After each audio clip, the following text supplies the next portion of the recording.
الكرنب أو الملفوف من الخضروات المهمة للمخ والجسم عشان مليان فيتامينات. والنهاردة هنعمل مع بعض شوربة الكرنب البنفسجي أو الملفوف الأحمر عشان نساعد في تقوية الذاكرة والتركيز وعلاج النسيان والزهايمر بإذن الله.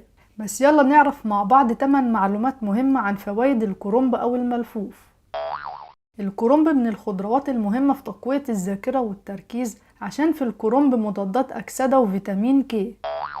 الكرنب البنفسجي مفيد في تقوية العظام عشان في الكرنب عنصر الكالسيوم. الكرنب بيساعد على تقوية عضلة القلب وبيساعد في التقليل من نسبة الكوليسترول. الكرنب بيساعد على الشعور بالشبع لفترات طويلة عشان الكرنب مليان ألياف. لو عايز تقلل الوزن يبقى الكرنب اختيار مناسب عشان الكرنب مليان فيتامينات ومعادن فيساعد على تقليل الوزن. الكرنب بيساعد في تقليل السعرات الحرارية وبكده الكرنب هيساعدك في تقليل الوزن. الكرنب مهم في تقوية المناعة وزيادة النشاط في الجسم وبيساعد في علاج الأنيميا عشان في الكرنب فيتامين سي.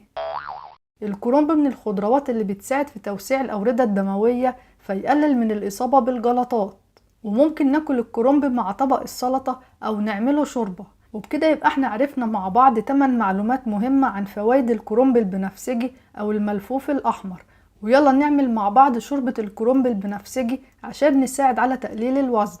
هنجيب بصلة متوسطة ونقشرها ونقطعها قطع صغيرة، ونجيب 2 تفاحة متوسطة ونقشرها ونقطعها قطع صغيرة، وهنجيب كرنبة متوسطة وهنستعمل نصها ونشيل النص التاني في التلاجة.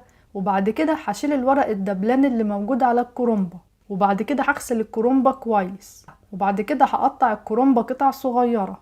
وبكده بقت الكرنبة جاهزة عشان نستعملها في الشوربة. يلا هنجيب مع بعض حلة صغيرة ونحط فيها شوية زيت ونزود عليه البصل ونضيف التفاح المتقطع بسم الله ونزود الكرنب ونقلب المكونات مع بعض لمدة 5 دقايق. وبعد كده نزود على المكونات كوباية مية،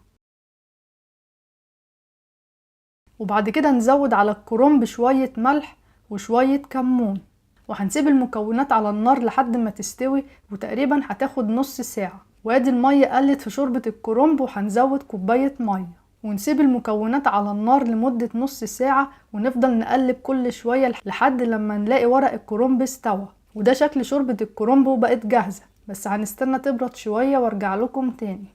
وده شكل الشوربة لما بردت وهنضربها في الخلاط. وعشان الشوربة تقيلة هنزود شوية مية. ويلا هنشغل الخلاط ويلا نصب مع بعض شوربة الكرنب والتفاح. وبصوا الشوربة جميلة ازاي وريحتها وطعمها حلو جدا. وبكده بقت شوربة الكرنب والتفاح جاهزة عشان الأكل. والشوربة دي هتعجبكم قوي عشان مليانة عناصر غذائية وفيتامينات. وعايزة اقول لكم ان شوربة الكرنب والتفاح دي مفيدة جدا في التخسيس وتقليل الوزن، طبعا مع لعب الرياضة واكل السلطة والفواكه الفريش. ولو عجبتكم الحلقة اعملوا لايك وشير للحلقة مع اصحابكم عشان يستفادوا. ولو في اي حد عنده سؤال يسيبه تحت في التعليقات وهجاوب عليه. وعشان القناة تكبر ويبقى فيها حلقات اكتر عايزين دعم ليكم للقناة. وبكده يبقى احنا عرفنا مع بعض النهاردة فوائد الكرنب وازاي نعمل شوربة الكرنب والتفاح بطريقة بسيطة تساعد على تقليل الوزن ومفيدة في تقوية الذاكرة والتركيز بإذن الله.